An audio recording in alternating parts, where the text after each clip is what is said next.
राधे राधे, जय श्री कृष्णा। मैं सीमा सिंह बड़ों को चरण स्पर्श, छोटों को प्यार और बराबर वालों को नमस्कार करती हूँ। आज हम माघ मास के महात्म्य का तीसरा अध्याय सुनेंगे। अब तक हमने 2 अध्याय सुने हैं। आशा करती हूँ आपको दोनों अध्याय अच्छे लगे होंगे।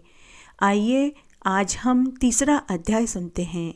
तीसरे अध्याय में हम सुनेंगे मुनि वशिष्ठ का राजा दिलीप को मणि पर्वत के विस्तार और महात्म्य का वर्णन करना। साथ ही इस अध्याय में हम शालिग्राम भगवान की एक पौराणिक कथा भी सुनेंगे। माघ मास में सभी कथा कहानियों के साथ में भगवान शालिग्राम की कथा सुनने का अक्षय फल प्राप्त होता है। आइए सबसे पहले हम मुनि वशिष्ठ का राजा दिलीप को मणि पर्वत के महात्म्य का वर्णन सुनते हैं। तब राजा दिलीप वशिष्ठ ऋषि से बोले कि हे भगवान, सभी सिद्धियों का निवास स्थान तथा अनेक आश्चर्यकारी बातों से यह मणि पर्वत कितना ऊंचा और कितना लंबा चौड़ा है। कृपया करके आप मुझे उसके बारे में विस्तार से बताइए। तब वशिष्ठ ऋषि बोले कि हे राजन, यह पर्वत 36 योजन ऊंचा है। इसकी चोटी 10 योजन चौड़ी है और जड़ से भी 16 योजन चौड़ा है, जो हरिचंदर, आम, मंदार, देवदारू, सरल तथा अर्जुन के वृक्षों से सुशोभित है। काल, अगरू, लवंग के वृक्षों से तथा लता ग्रहों और कुंजों से हमेशा शोभायमान रहता है। यहाँ हमेशा सदाबहार फल फूलों से ये परिपूर्ण रहता है। दुर्भिक्ष से पीड़ित भृंगु जी इस सुंदर पर्वत की छटा को देखकर प्रसन्नचित्त होकर इसकी कंदराओं, वन और उपवनों में हमेशा ही तपस्या करते रहते हैं। हे राजन, एक दिन उस पर्वत पर विद्याधर अर्थात स्त्री पुरुष का एक जोड़ा उतरकर भृंगु ऋषि के आश्रम में आया। दुखी होने के कारण उन्होंने आकर मुनि को नमस्कार किया। उनको देखकर भृंगु मुनि सुंदर शब्दों में बोले कि हे विद्याधर, तुम दोनों क्यों दुखी हो? अपने दुख का कारण कहो। ऋषि के वचन सुनकर विद्याधर बोला कि हे तपस्वियों में श्रेष्ठ, मेरे दुख का कारण आप सुनिए। पुण्य के फल से मुझे स्वर्ग का वास मिला और देव शरीर को मैं प्राप्त हुआ, परंतु किस पाप कर्म से मेरा मुख व्याघ्र जैसा हुआ, इसी कारण मुझे शांति नहीं मिलती। मैं हमेशा दुखी रहता हूँ। यह मेरी पत्नी अति स्वरूपवती, मधुर वाणी बोलने वाली, कल्याणी, नाचने गाने में अत्यंत चतुर तथा सभी लक्षणों से युक्त है। इसने अपनी कुमार अवस्था में 7 सुर वाली वीणा बजाकर मुग्ध भाव से सुरीले कंठ में गाकर गीत रसाभिज्ञ नारद जी को संतुष्ट किया था। कुबेर को भी इसने अपनी वीणा के बजाने से प्रसन्न कर लिया। इसकी वक्र गति से स्निग्ध पंचम स्वर को सुनकर महाराज शिवजी भी रोमांचित हो गए।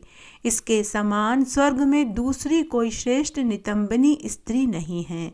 कहाँ यह चंद्रमुखी सुंदर स्त्री और कहाँ मैं व्याघ्र मुख वाला मनुष्य? हे ब्राह्मण, यही चिंता मेरे हृदय को सदा जलाती रहती है। विद्याधर के ऐसे वचन सुनकर त्रिकाल दृष्टि भृंगु ऋषि हंसकर बोले कि हे विद्याधरों में श्रेष्ठ, तुम ध्यान से सुनो। कर्म के विचित्र फलों से ज्ञानवान भी मोहित हो जाते हैं। जैसे मक्खी के पैर विषम विष के समान होते हैं, उसी प्रकार कर्म का फल भी दारुण होता है। कभी छोटा सा पाप का फल भी दुखदाई होता है। हे विद्याधर, मैं तेरे पाप कर्म के बारे में बताता हूँ। एक बार माघ मास की एकादशी के दिन उपवास करके द्वादशी के आने से पहले ही तुमने अपने शरीर पर तेल लगाया था, इसी कारण तुम व्याघ्र मुख के हुए। स्वच्छ एकादशी के दिन उपवास करके द्वादशी को तेल सेवन करने से प्राचीन समय में राजा पुरुरवा को भी कुरूप शरीर मिला था, जिसे देखकर वह बहुत दुखी रहता था और हिमाचल पर्वत पर देव सरोवर के किनारे पर वह गया। वहां प्रीतिपूर्वक शुद्ध स्नान कर कुशासन पर बैठ घनश्याम कमल नेत्रों वाले शंख चक्र गदा पद्म पीताम्बरधारी कौस्तुभमणि तथा वनमाला से सुशोभित हरि भगवान का राजा ने जितेंद्रिय हो हृदय में चिंतन कर 3 मास तक निराहार रहकर दारुण तपस्या करी। 7 जन्मों के तप के बराबर भगवान विष्णु राजा के थोड़े से ही चिंतन से प्रसन्न हो गए।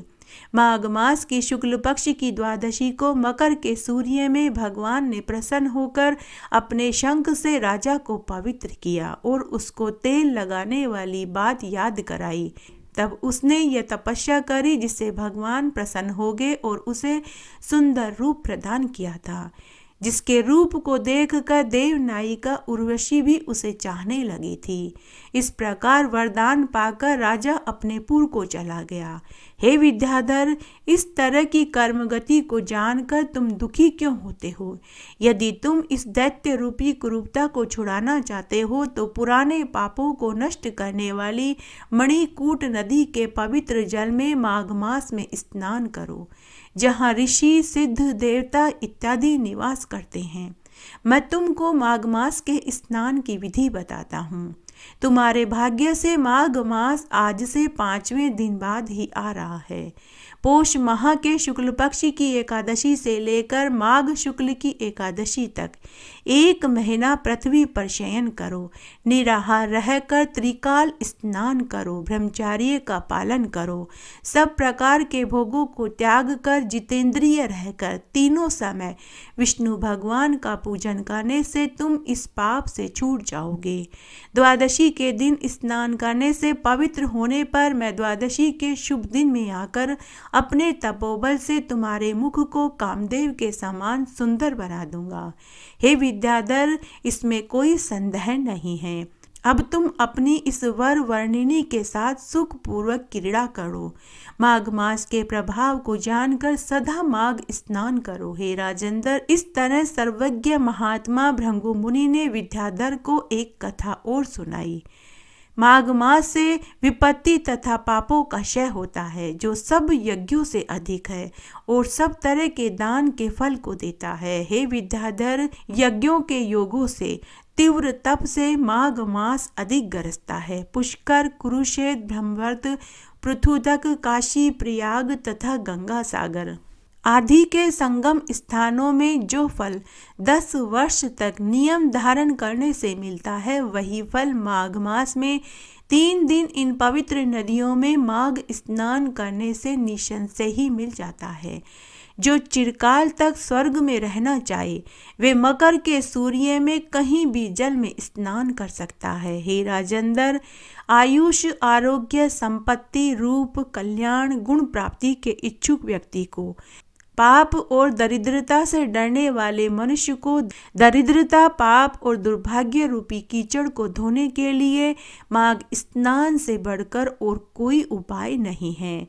माघ स्नान चाहे श्रद्धा अथवा अश्रद्धा से भी किया जाए तो भी यह पूरा फल प्रदान कर देता है।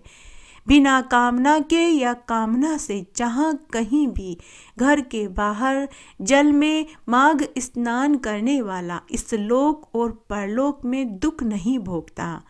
महीने के दोनों पक्षों में चंद्रमा के घटने और बढ़ने की तरह पाप नष्ट हो जाते हैं और पुण्य बढ़ने लग जाते हैं।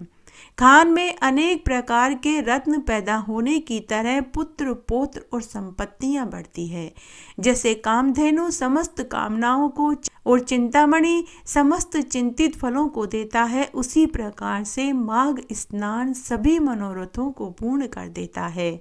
जैसे सतयुग में तप करने से तथा त्रेता में यज्ञ करने से जो पूर्ण फल प्राप्त होता है, वही फल द्वापर और कलयुग में माघ मास में स्नान करने से ही प्राप्त हो जाता है। हे भूपति, सभी वर्णों तथा सभी आश्रमों को माघ स्नान धर्म की धारा अवश्य बरसाता है। भृगु मुनि के वचन सुनकर विद्याधर ने उसी आश्रम में रहकर माघ महीने में उनके साथ पर्वत के झरने के सरोवर में विधि पूर्वक अपनी स्त्री के साथ माघ स्नान किया। भृगु मुनि की कृपा से विद्याधर देवमुख हो जाने से पत्नी सहित जब मणि पर्वत पर आनंद से रहने लगा, तब प्रसन्न चित्त होकर उस पर अनुग्रह करके भृगु मुनि ने विंध्य पर्वत पर आए और विद्याधर का मुख कामदेव के समान सुंदर करके व नियमों से छुटकारा पाकर विंध्य पर्वत से उतरकर अपने शिष्यों के साथ रेवा नदी के तट पर अपने आश्रम में आ गए। यह माघ महात्म्य में संपूर्ण भुवनों का सार है। हे राजन, द्विजवर भृगु जी द्वारा विद्याधर को कहा गया इस महात्म्य को जो व्यक्ति नित्य सुनता है उसको देवताओं के समान संपूर्ण कामनाएं प्राप्त होती है। मुनि वशिष्ठ राजा दिलीप से आगे बोले कि हे राजन, माघ मास में भगवान विष्णु को पंचामृत से स्नान कराने से जो फल मिलता है और शंख में जल भरकर स्नान कराने से जो फल मिलता है वह महात्म्य मैं तुम्हें सुनाता हूँ, तुम ध्यान से सुनो। जो मनुष्य माघ मास में भगवान विष्णु को दुग्ध से अभिषेक कराता है उसे 100 अश्वमेध यज्ञ का पुण्य प्राप्त होता है।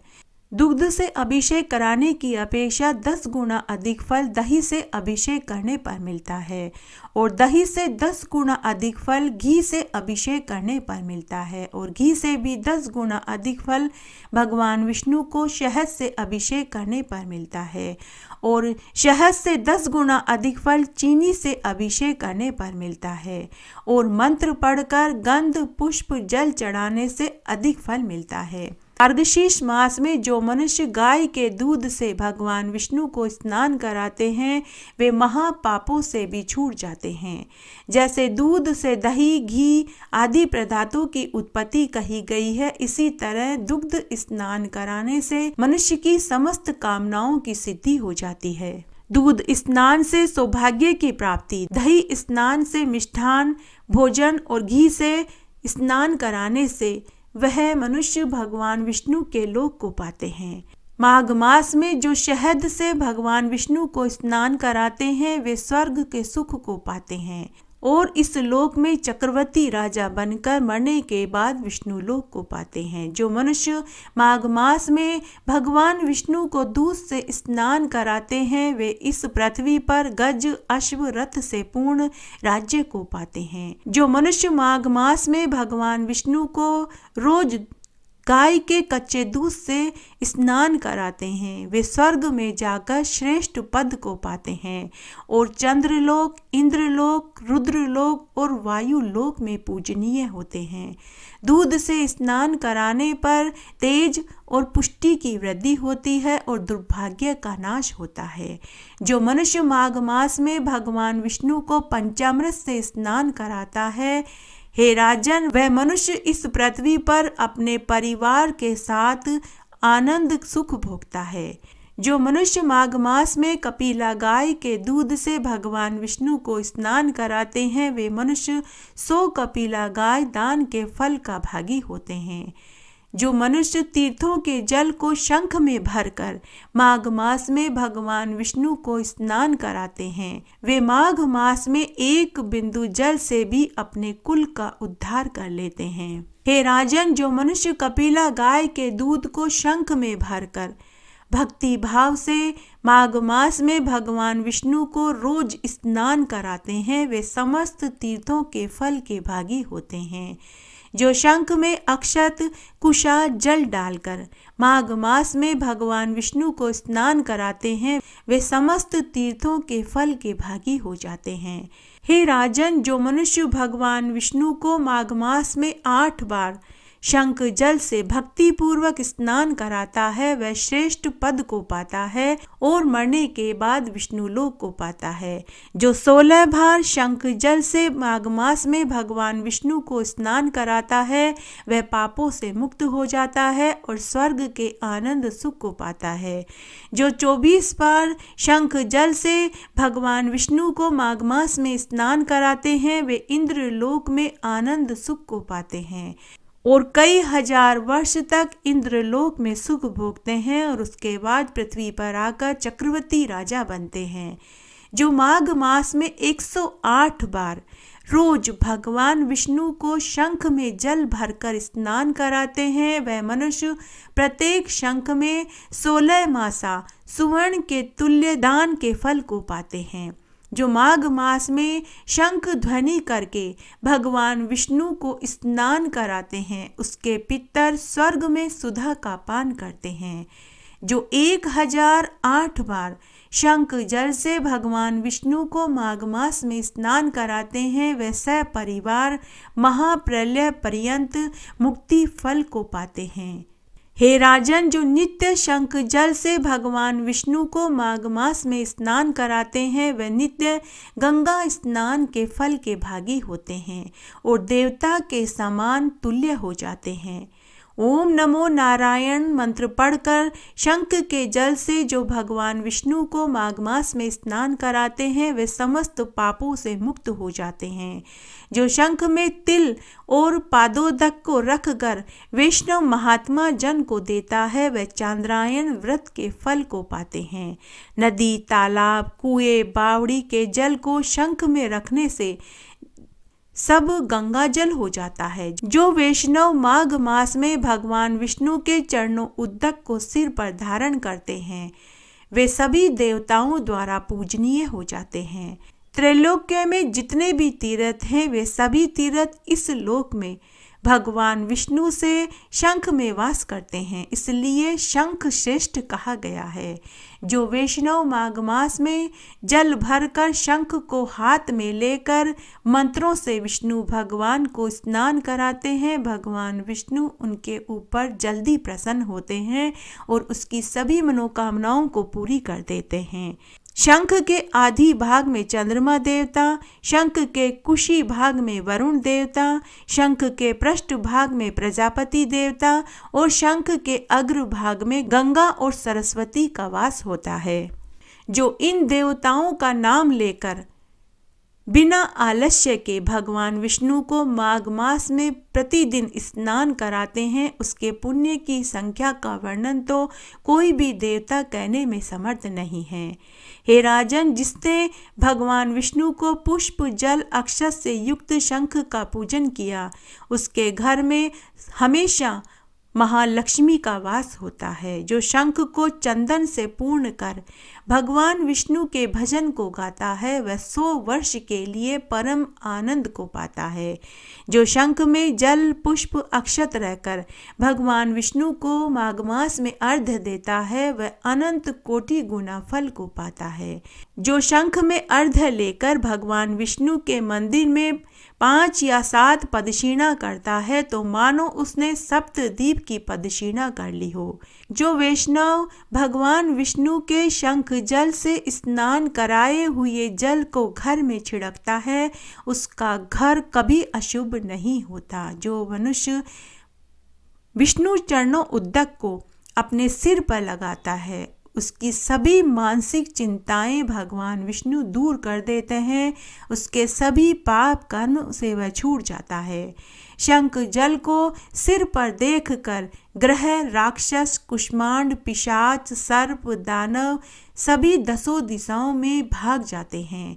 जो उच्च स्वर में वाद्य बजाकर मांगलिक गीत गाकर भक्ति भाव से भगवान विष्णु को माघ मास में शंख के जल से स्नान कराते हैं, वे ही मनुष्य धन्य हैं, उनका ही जीवन सफल है। इसके आगे का महात्म्य हम 4थे अध्याय में सुनेंगे। आइए इस अध्याय में हम शालिग्राम जी की एक नई कहानी सुनते हैं। आशा करती हूँ यह कहानी आपको जरूर पसंद आएगी। एक बार बहुत छोटा सा गांव था। उस गांव में यादव जाति का एक परिवार रहता था। उनका 8 साल का लड़का जमींदारों की गायें वन में चराया करता था। बदले में गांव वाले उसे जो ग्वाली मिलती थी, वही उनकी आजीविका का साधन था। तब एक बार की बात है, माघ मास में एक सन्यासी उनके गांव में आया। उनके गांव में भगवान विष्णु का एक छोटा सा मंदिर था। वह साधु सन्यासी रोज वन में तालाब पर स्नान करता, वहीं से 1 लोटा भरकर सूर्य भगवान को अर्घ्य देता और वहीं पर एक पेड़ के नीचे बैठकर अपने शालिग्राम भगवान को स्नान कराता, पूजा पाठ करता, संध्या वंदन करता और फिर विष्णु भगवान के मंदिर में जाकर कंदमूल फलादि खाकर रात्रि विश्राम करता। उस सन्यासी को ऐसा करता हुआ वह 8 साल का ग्वाला रोज देखता। उत्सुकतावश वह ग्वाला सन्यासी की सेवा भी करने लगा। जब सन्यासी तालाब में नहाता तो वह ग्वाला उनके कपड़ों को धोकर पेड़ पर सुखा देता, फिर उन्हें शालिग्राम भगवान की पूजा पाठ करते हुए देखता। जब कपड़े सूख जाते तो वह समेटकर सन्यासी को देता। वन में से कंदमूल फल तोड़कर लाकर सन्यासी को देने लगा। इस तरह पूरे माघ मास में वह ग्वाला साधु की सेवा टहल करता रहा। जब माघ मास की पूर्णिमा तिथि आई तो वह साधु उस स्थान से अन्यत्र जाने लगा तो वह ग्वाला उदास होकर बैठ गया। तब साधु ने उस ग्वाले से कहा कि पुत्र, तुमने पूरे माघ मास में मेरी बहुत सेवा करी है, तुम मांगो, तुम्हें क्या चाहिए, मैं तुम्हें देना चाहता हूँ। तो वह ग्वाला बोला कि महाराज, अगर आप मुझे देना चाहते हैं तो अपने शालिग्राम भगवान को मुझे दे दीजिए, मैं भी उनकी सेवा करना चाहता हूँ। ऐसा सुनते ही साधु ग्वाले से बोला कि हे पुत्र, तुम शालिग्राम भगवान को छोड़कर अन्य कुछ भी मांग लो, धन दौलत पैसा मैं सब देने को तैयार हूँ, लेकिन मैं खुद अपने प्रभु के बिना जीवित नहीं रह पाऊंगा। अगर मैंने तुम्हें मेरे शालिग्राम भगवान को दे दिया तो मेरे प्राण निकल जाएंगे। लेकिन ग्वाले ने भी जिद पकड़ ली कि अगर आप देना चाहते हैं तो शालिग्राम भगवान ही दीजिए, अन्यथा मुझे कुछ नहीं चाहिए। बातचीत बढ़ गई। देखते ही देखते उस ग्वाले के माता पिता, गांव वाले, सरपंच सभी वहां एकत्रित हो गए। तब गांव वालों ने साधु महात्मा से कहा कि हे महाराज, शालिग्राम भगवान ही तो हैं, आप इस बच्चे को दे दीजिए, आपके क्या फर्क पड़ जाएगा।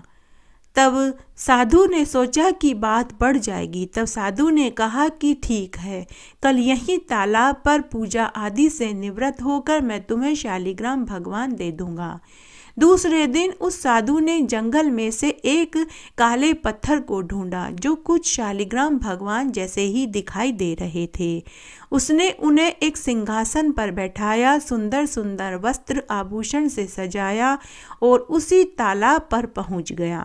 वहां पर पहले से ही ग्वाले और उसके माता पिता, गांव वाले, सरपंच बैठे हुए थे। तब साधु ने पहले तालाब पर स्नान किया, वहीं से एक लोटा जल भरकर सूर्य नारायण भगवान को अर्घ्य दिया, फिर नकली शालिग्राम की पूजा करी, उसे सुंदर वस्त्र आभूषण से सजाकर सिंहासन पर बैठाया और नकली शालिग्राम को ग्वाले को दे दिया। उस ग्वाले की उम्र 8 साल की थी। वह ग्वाला शालिग्राम लेकर बहुत खुश हुआ। तब साधु ने कहा कि बेटा, तुम शालिग्राम भगवान को रोज स्नान कराना, भोजन खिलाना, उसके बाद ही तुम भोजन करना। ग्वाले ने साधु से कहा कि ठीक है महाराज। उसके बाद वह सन्यासी आगे तीर्थ यात्रा पर चला गया। इधर ग्वाला शालिग्राम भगवान को पाकर बहुत खुश हुआ। रोज की तरह ग्वाला 4 रोटी लेकर अपने शालिग्राम भगवान को लेकर भेड़ बकरियां गायें चराने के लिए जंगल में चला गया। जंगल में जाने के बाद उसने पहले तालाब पर स्नान किया। स्नान करके फिर उसने शालिग्राम भगवान को स्नान कराया और अपने हिस्से की 4 रोटी में से 2 रोटी शालिग्राम भगवान के सामने रख दी और बोला कि हे शालिग्राम भगवान, आप भोजन कर लो, उसके बाद ही मैं भोजन करूँगा। सुबह से दोपहर और दोपहर से शाम हो गई, लेकिन शालिग्राम भगवान ने भोजन नहीं खाया। इस तरह से उस ग्वाले ने स्वयं भी भोजन नहीं खाया। शाम को फिर से उसके माता पिता ने अपने पुत्र को 4 रोटियां दी। ग्वाला उन 4 रोटियों को लेकर अपने शालिग्राम भगवान के पास आया। उसमें से 2 रोटी शालिग्राम भगवान के सामने रखी और 2 रोटी खुद के आगे रखी और फिर से हाथ जोड़कर शालिग्राम भगवान से बोला कि हे शालिग्राम भगवान, आप भोजन जीमो तो मैं भी जीम लूँ। लेकिन शालिग्राम भगवान ने फिर से भोजन नहीं खाया। इस तरह 7-8 दिन तक उस ग्वाले ने भी अन्न जल ग्रहण नहीं किया। तब एक दिन वह ग्वाला वन में बेहोश होकर गिर पड़ा। शाम होने पर सभी मवेशी अपने अपने मालिक के घर पहुंच गए, लेकिन वह ग्वाला घर नहीं पहुंचा। तो उसके माता पिता को बहुत चिंता हुई। उसके माता पिता उसे ढूंढते ढूंढते वन में गए। उन्होंने देखा कि उनका बेटा शालिग्राम भगवान की मूर्ति को सीने से चिपकाकर बेहोश पड़ा था। माता पिता ने लोगों की मदद से अपने पुत्र को घर लाए, वेद को दिखाया। वेद जी ने कहा कि आपका पुत्र कई दिनों से भूखा है, इसीलिए यह बेहोश हो गया है। आप लोग इसे भोजन कराइए, यह ठीक हो जाएगा। वेद जी ने कुछ दवाइयाँ दी और वेद जी घर चले गए। उसके माता पिता को महान आश्चर्य हुआ कि वे रोज उसे सुबह शाम 4 रोटी दे रहे थे, फिर इसने रोटियां क्यों नहीं खाई।